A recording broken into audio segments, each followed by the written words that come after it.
It's a beautiful fall day. Perfect time to enjoy the wonderful trails behind our ashram. This is our meditation garden. In a future video, I'll show you around the ashram, but right now, let's go for a walk.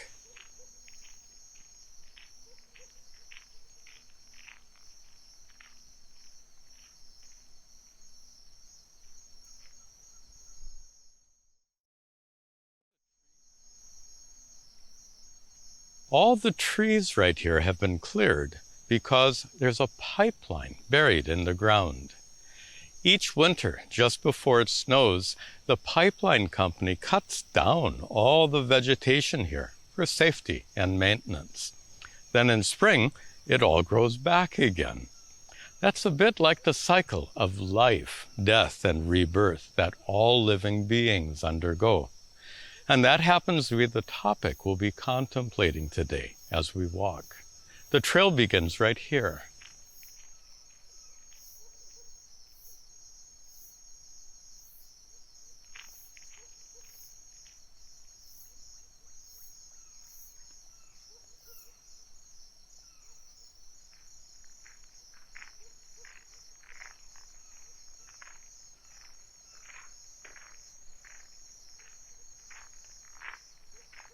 Contemplation is a kind of thoughtful reflection, which requires a mind that's very quiet, very attentive, and completely focused.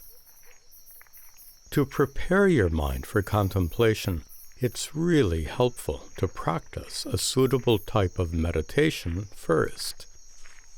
You can use a technique like mantra japa, reciting a mantra. You can practice mantra japa while you walk, and it's even more effective if you synchronize the mantra to your steps. I'll show you how in just a moment. Today, I'll be using the mantra Om Namo Narayanaya. Namo, salutations.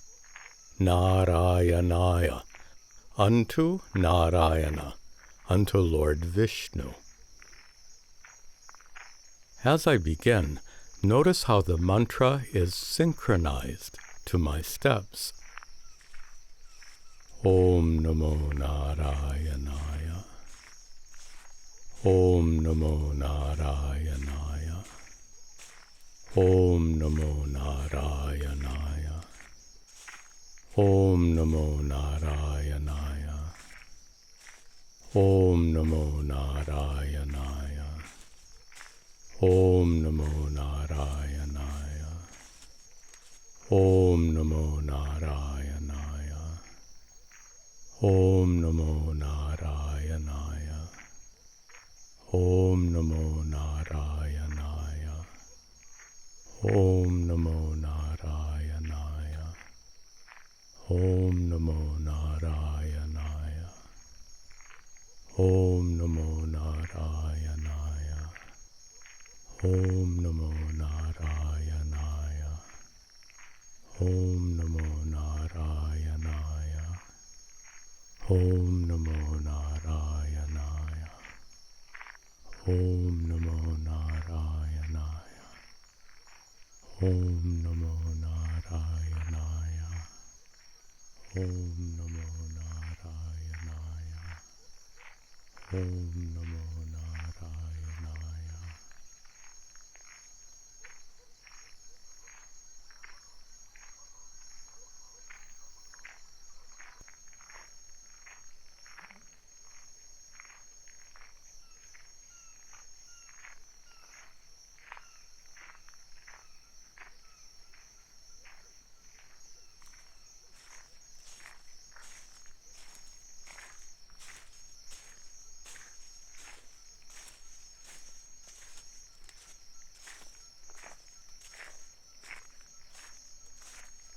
Now, let's begin our contemplation. Fall is my favorite season. I love the cool weather and the crisp, dry air. I love the colorful trees and the rustling sound of dry leaves.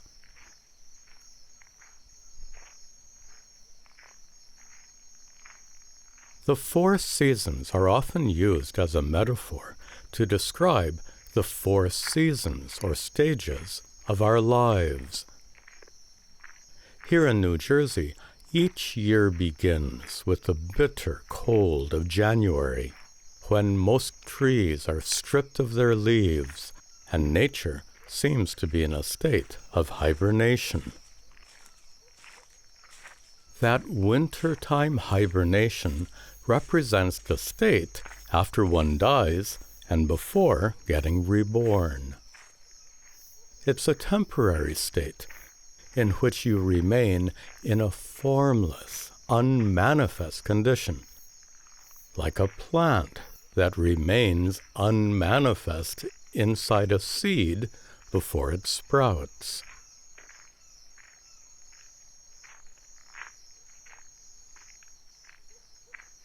Just like winter is followed by the magnificent return of foliage each spring, in the same way, one's death is followed by rebirth and the magnificent development of human life.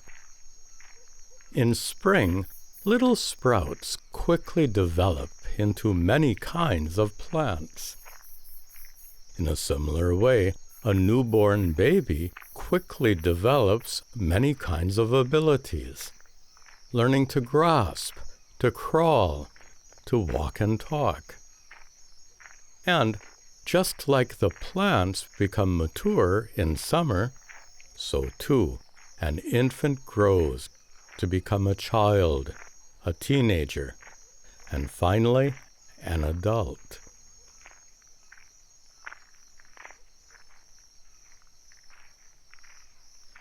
Here's something you might not have considered before. Nature is blessed with an overabundance of variety. How else can we explain the countless species of plants and trees growing all over the world? We human beings are also blessed with an overabundance of variety. Each of us is different, with unique features, size, shape, and color of skin, eyes, and hair. More than that, each of us have different interests, different talents, different preferences. All this diversity is natural.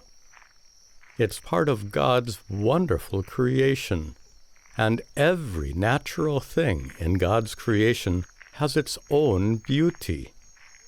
Every tree and flower is beautiful, regardless of its color, shape, or size. In the same way, every human being is beautiful, regardless of his or her color, shape, size, or anything else.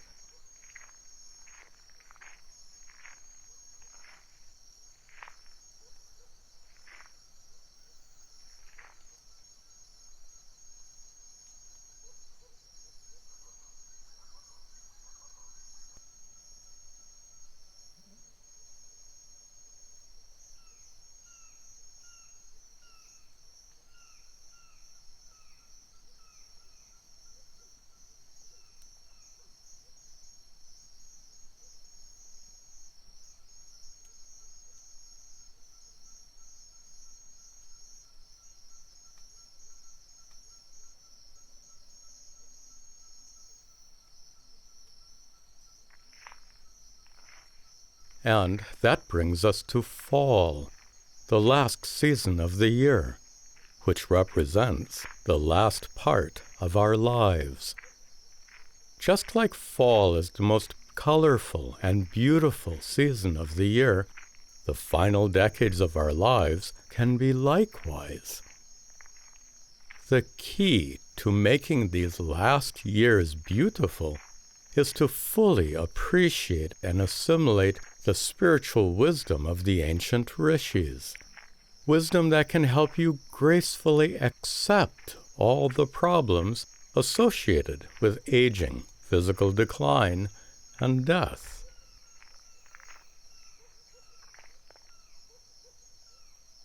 I'm almost 70 years old now, so this is certainly the fall season of my life. Just like fall is my favorite season of the year, this is my favorite stage of life. I feel incredibly blessed, in spite of the fact that I'm walking much more slowly now than I used to, and my lower back hurts quite a bit. But if my attention is drawn to that, how can I enjoy this incredible beauty all around me?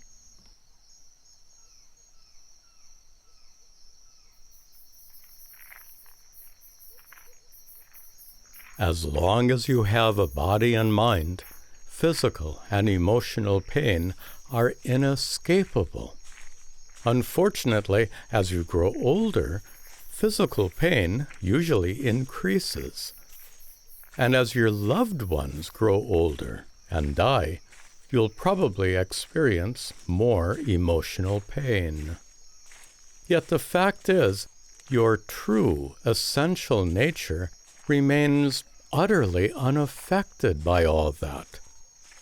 Your true nature is limitless, eternal consciousness, your so-called inner divinity, better known as Sat Chit Ananda Atma.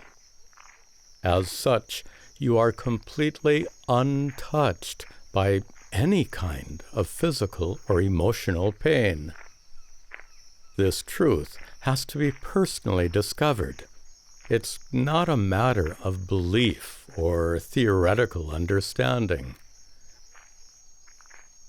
When you discover that you are okay no matter what, then, in spite of the problems of aging and physical decline, you can fully enjoy the magnificent glories of the fall season of your life.